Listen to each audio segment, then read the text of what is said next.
How's it going, everyone? Welcome back to Cobble Chaos, and today we finally are welding this lower quarter in. So, like I said, I've kind of gone the scenic route around and kind of did some other things as we were messing with this, but I can't put it off any longer. I need to get it in, and that's what we're going to do. So as I was saying in the last video, I scribed a line right across the top of this where that rocker sits. So I'm going to just trim everything up right into about to this screw hole here. These screws will locate it and keep it exactly where I had it fitted. So, but I'm going to nip that end off. And I'm going to nip this end off and around the corner. And then I can start tacking. I'm going to get all my spot welds and everything else in. And then I can start cutting this free. And I may just cut it all in once. But yeah, I just want to be able to have that just slide in underneath there. And this will make a nice tight seam. And then we can just tack it all across there. So yeah, I'm going to go ahead and trim those up, and then we're going to bolt this this quarter panel back on. So I went ahead and I got this end trimmed up. I got this corner all trimmed up. So now everything can get welded in, and then I'll go ahead and when I slice this off, this chunk right here will just fall down in there and I can pull it out. But I'm going to keep all these screws. This will be the last seam I weld. I'll get everything else tacked in there and stuff, and then I can pull my screws out once I start cutting. I'll leave them in, and I'll cut, and I'll start getting, and when I get over towards this screw and I get a couple tacks in, then I can take that out, and that'll keep the panel located. So I'm going to end up cutting, 4 or 5 inches or so, and then I can start just barely getting the panel to go under, and I'll leave about 2 or 3 inches of slack to where that panel can go under, because it's going to be laying over the top. So I'm going to want to fit it under there as I go and just keep cutting and tacking and give it that room for it to move in and push this piece out of the way. So yeah, let's go ahead. We'll get this thing clamped up and start tacking all the spot welds and everything on it. So we're making this happen today. And before we do any of this, we need to spray this weld through primer on here. Again, it's just a galvanizing stuff. It's not like a paint primer, but this will actually it kind of melts together with the weld and seals your welds up and stuff. So, and it does kind of seal up the inside of here. But I'm also I'm either just gonna rattle can or I'll probably do a little etch prime, and then I might even just rattle can this just in case I don't get bed liner where I want. I want it kind of like sealed up, but if I can't fog enough in there to get it sealed up good, at least it'll have some paint on it. So yeah, we're gonna go ahead and get that done, and I'm gonna put another coat of this this here weld through primer, and we'll be good to go. So now that we got this weld through primer on here, I'm just gonna hit it with a quick shot of this. It's just a self-etching primer. It just helps the paint and everything stick to the steel a lot better. I did go over this with a DA and 80 grit, so it's got a good etch to it. So whatever we put on this should stick pretty decent. So I think I'm just going to you just need a light coat over that, and then I'm just going to actually just rattle can it black for now. Like I say, it's going to get bed lined, but anywhere maybe bed liner doesn't get, I'm hoping that, it'll at least be kind of sealed up with some paint. So yeah, we'll go ahead and get that prepped too. All right, little coat of that. We'll let that cure for a second, and then I'm just going to rattle can some black on there, and I'm going to probably sand this edge where I'm going to weld when this is all done, so I got a nice clean metal to metal. I'm not getting any impurities in there, hopefully. But yeah, and then once it's in there, then we can easily get to that edge on the inside of the car. So yeah, let's go ahead and get this thing shot with some paint. Well, I went ahead, I've got about 3 coats onto this of black, and then when this gets dry, I'm going to scuff it with either some red or gray Scotch-Brite. So when I do bed line this will be prepped for that. So again, when you're doing this stuff, you kind of got to think ahead about later on. And right now, this is way easier to get in here and scuff and have it prepped. And it'll still be sealed up, but I just want to get the sheen off of it and give that bed liner and stuff something to grab onto when it's when I do spray it. So, and while I was painting this between coats, I went ahead and this firewall is about as done as it's going to get. So, like I say, it's still going to have some waves and everything in it, but all them little spot welds and everything, like when you open the hood, it'll just look a lot cleaner and stuff. So, and again, once we block and do stuff, there may be some other things, but for now, it's pretty well roughed out, and it should look pretty nice when everything's open up. So, I'm going to get in, I'll do a little bit more. There's some rust and stuff up under this lip that you can see. I'll prep some of that out and stuff, and then this is pretty much done up here. So, oh yeah, I got to do down here too. I'll get both the inner fenders there. But yeah, so this will be about done, and yeah, so this and the quarter panel should be done today. So when you're doing this stuff, shiny is not sticky. So I went over this with some Scotch-Brite. I just doled it up. I didn't it's not sanded or anything, but you want to give it just some grooves and stuff for the paint to adhere to. So now that this is all prepped, I can finally stick it on here, put the screws in, and start hitting all these plug welds.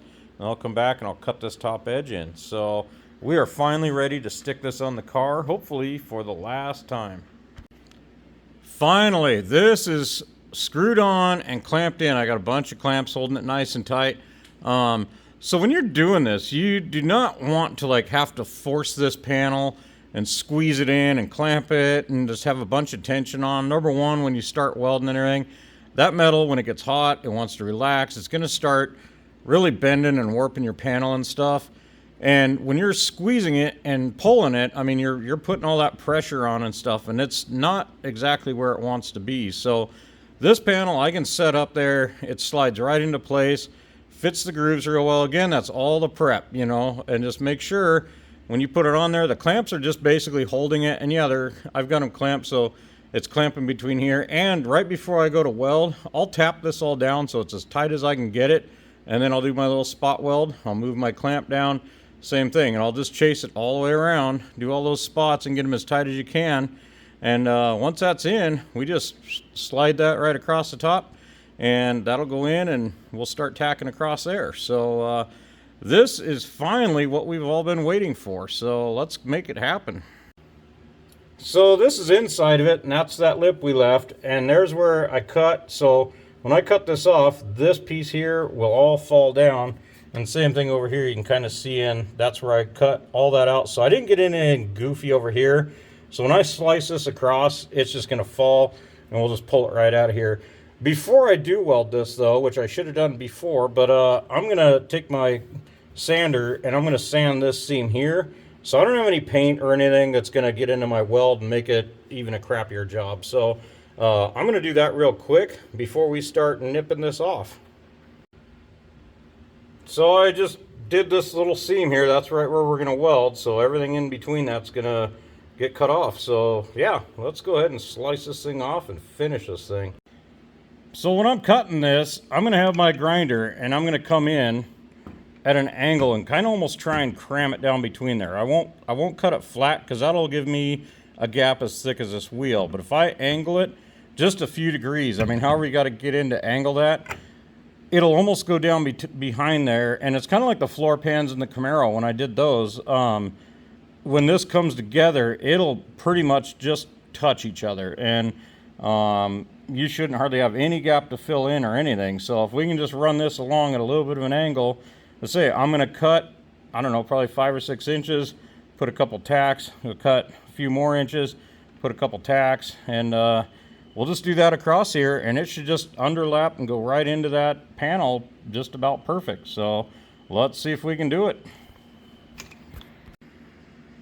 All right, and it's working. So I cut up to about here, and this is just in its relaxed form, went under and is laying right under that.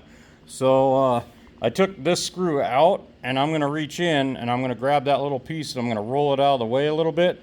So when I weld, I don't accidentally weld it to our new panel. And I'll get 3 or 4 tacks across here. We'll cut a little more and do the same thing and just chase her down, and then it's all tacked in. We throw that piece away. We can weld up our screw holes and just start slowly tacking this back in. All right, so there's just a couple tacks, and I'm leaving this much of a gap so that panel has a little bit of room to move, and I'm not stressing it, pushing it in. So I'm going to go ahead and cut probably another 2-3 inches. I'll do another weld or 2, cut another couple inches, and just kind of chase it down. But we're making progress. It's lining up. It's all nice, and it's just relaxed. It's going in there, and I can reach in from the back, and if I need to push it in or out a little tiny bit, you can. But yeah, it's sitting in there really nice. So we're going to do a little more. So I don't know how well you can see that, but that's the lip of the top of our panel, and I mean it just goes right under there, and right here it's floating, but we're getting closer to where our metal is here. But it's with very little effort I can get it to line up. So I'll probably put, you know, about 2 inches away, do maybe 1 or 2 more tacks, and then we'll cut some more. But it just almost wants to go right in there. I mean, that's where this panel is meant to be, and all the prep work is, that's why this does this. It's happy and it wants to be there. So yeah, we'll tack a couple in here and we'll move on. So this is what I'm doing on the inside. I've got it tacked. I think that's my last tack there. But as I go, I'm peeling this back so that it can get out of the way, give that metal somewhere to go.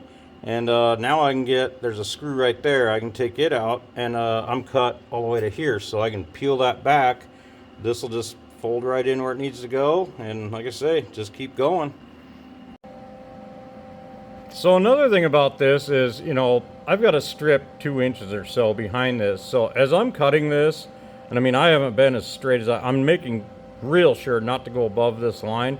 But if it dips down, as you can see, I'm cutting the top of the panel a little bit. But when I'm cutting this, it's cutting the other one. So even if I were to veer down and go down into here and all over, it's still gonna go in and, you know, weld into where it wants to go. And these two will be cut the same. So this way is, to me, it's always been a good way of doing it if you can. If you got the room and you can get everything out of the inside and stuff, this is definitely a really good way to cut these together. Like I say, with that angled down, it makes just a real thin line, and they just basically come right together and give you a nice little lip to weld. So yeah, but we're getting there. We're almost the halfway point. So okay, so we got just a little bit left, but as you can see, it's all real happy. So and that is the piece from the inside. It just fell out when I took this last screw out. So yeah, this just went right in and just falls right into place. And now it's just being real slow, real patient, not letting everything get real hot, and just, you're gonna do a whole bunch of polka dots, and you do not want to get enough heat on this panel to warp it. I usually, it's like, if you can't touch it, stop. And I mean, even if it's like getting to where it's uncomfortable to touch it, I stop. You know, you can blow it off, and you're also going to want to planish these a little bit as you know, when you're getting them done, and stretch it, because every time, you know, when these cool, they're going to shrink, and that's also going to lead to some warping. So you're just going to want to, you know, tap on these little welds, you know, and just get it to where it stretches back out. And it don't take much, but you just want to, like that little bit it shrunk, you just want to put it back to where this is always relaxed. So again, I can't say it enough, everything with these cars is patience. So if you got the patience, just take your time, do a little bit of here and there, and you'll get her done, and it'll save you a lot of work. So anyway, I'm gonna finish buttoning these up, and I guess we'll start back over. Well, it's a long, tedious process, but we are getting it. So I just been going and just connecting the dots, and I'll just skip about every 2-3 inches and do another dot. And now I'm down to about a 1/4 inch in between. I can probably weld between each of these, but again, just keep real close attention to your heat. Feel your panel if it's starting to warp or anything, if you need to work any of this. But yeah, it's just slow and steady, and yeah, you'll get her. So as I'm going, I always just keep feeling your metal, seeing if you're finding any warps or anything. And up through here, it was just starting to kind of, I mean, even right now there's a little one here, but I didn't work too much of it. But you'll start feeling when it starts wanting to warp and this is pulling tight, it's trying to make all this metal come together, and it'll start distorting, and that's what's warping. And a lot of people tend to want to like work this area where it's warped, but what you've done is you've shrunk all this. So you need to work this weld seam, and if you stretch this back, this will go back to its natural relaxed state. So before you start hammering and dulling on metal that was never even touched, work your weld seam, get these stretched back out. And where this is on a corner, I'm just using, this is just a piece of 1/2 inch flat bar or 3/4 flat bar, but I can get this edge in there on the back side and use that as my dolly, and I can work this across here. And this had a few little lumps and bumps, and I started going across, they're gone, and I haven't made it up into here, and I feel there's a little bit of one right in here. But as I stretch that back, this goes back where it's happy. So it's just not forcing things or working areas that you haven't touched. It's like the problem is right here. So I'm going to go and hammer and dolly that before I weld anymore. And like I say, just keep an eye on this and just pay real close attention. So it saves, if you weld all this and just keep going and going and going, and then this is warping the whole time and you don't catch it, it's a real pain in the butt to get this to come back. So just stay on top of stuff. And then another thing is you're welding, and I mean, right in here you can see I've kind of blown through a few spots here. Don't keep trying to fill those. Just move on, let that stuff cool, keep going along, you know, come back and hit them the next time. Otherwise, the metal's already hot enough that it's melting away.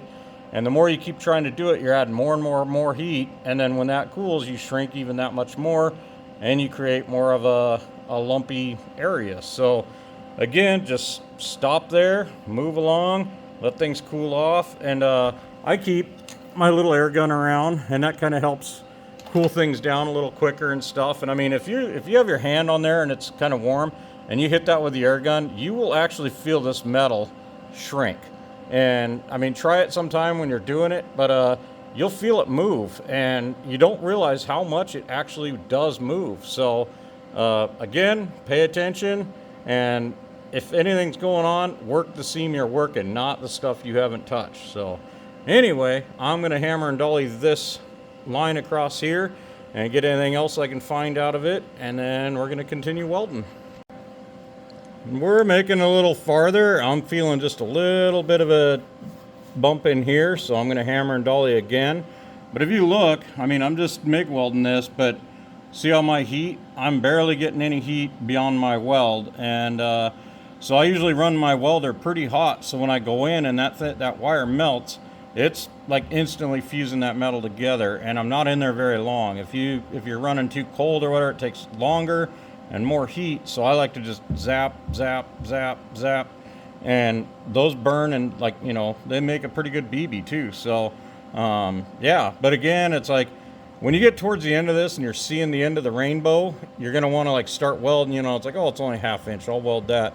Well, you'll be amazed what happens when you do that and you start feeling around and you get a lot of warping. So again, just take your time, and I know you want to go that extra 1/8 inch or whatever, but move along, keep going, and just keep this panel cool and keep your cool. So I'm gonna dolly this again. We'll get that little lump out of there, and we'll keep tacking her in. Wow, it's taken a bit, but this is completely welded in. So now I am gonna grind all this out, and yeah, we'll see how it looks when we're done. I'm sure usually when you do a big seam like this, when you're done, there's gonna be little pinholes you're gonna have to go back and touch up with the welder and stuff. But yeah, for the most part, this panel is about done. So I want to grind it up and see how it turned out. So this is just kind of quickly knocked down. So what I like to do, again, I don't like to spend a lot of time creating a bunch of heat and everything. I usually try and get pretty aggressive. So that's just I put a brand new grinding wheel on, and it'll knock the highs. I leave it as flat as I can on there and just knock all your highs off and get it about as flush as you can. When you start getting down and start touching into the metal down here, then I'll change it and I'll go to like a flap disc, a 36 grit flap disc, and I'll knock it down a little bit. And when I start getting to where it's almost blended in, then I'm gonna go in with a big 36 grit, like an 8-inch pad, like on my, what I've been using for the Bondo on that buffer. You know, you can use that or the, you know, a bigger grinder, but yeah, you just want to have that surface get as much, it's almost like blocking. You want to make sure if there's any warps or anything, they're going to show up high spots. Even if you're down in here, it's going to show up anything. So, but you're just feathering that edge up into this old existing edge. So I'm going to now step down to my flap disc and clean this up a little more. Well, it's all blending in pretty decently, so I'm going to go to the next level and hit her with the next sander, and hopefully this thing will blend in. And you don't want to grind, I mean, you want to grind this out, and it should be good enough penetration that you don't get too thin. And another thing is, whenever you get like where we welded up the little holes and stuff, like right here, and you may tend to want to like start digging and gouging that out, but don't. If it's flat, you know, I mean, it's, I don't know, this is all going to have to obviously get skim coat of mud on it. But yeah, just don't burn in. And also when you're grinding all this, just pay attention, you know, stop, cool it all off. Just like I say, make sure you can touch it just about at all times. So I'm gonna hit this with the next sander and see how it looks. Well, it's cleaning up pretty good. So there's still little witnesses of where the weld is, but it feels pretty good. I'm not too worried about it. If there's a couple little rumples here and there, I'll hammer and dolly a little bit, but I also don't want to grind so much I get this so thin that it's basically almost a seam that can just rust across there. So I'll do a little more on this. There is a couple little pinholes I'm going to weld up, but for the most part, this thing is done. So yeah, we'll get some mud on it. Yeah, just finished getting her cleaned up and tidied up. And then the best part is we've got another one to do. So anyway, I set out my day to get this done and we are there. Here is what we look like on the inside. So now we can get all this clean and prepped so we can get bed liner down in there. As you can see, I can kind of blow it down in the gap, but I'm glad I got it all painted because there's going to be some areas up through this fender and stuff that may not get that much bed liner or anything, but at least we got something to seal it up. So yeah, that's another thing. When you're all done welding stuff like this in, I mean, there's a lot of welding, grinding stuff that went on tonight. And I usually tend to wander around the shop for about a half hour or so and just sweep the floor, you know, pick up tools, sniff around a little bit, just make sure that there's no, maybe some mouse nest that was up in this fender or some old insulation or something that maybe was in the car that might have got sparks or something in it. Or even just, you know, my walls are cluttered with a bunch of junk and stuff. So, but just make sure that when you come out in the morning, you don't have a charred remains of a marshmallow in your shop. So I don't know, but it's just a little habit I got into to where, and then when I shut my lights off and everything, I kind of walk around, make sure I don't see anything glowing, you know, again, sniff around a little bit. Because, yeah, we threw a lot of sparks and we did a lot of stuff that involved a lot of heat and flame. So, yeah, just be safe.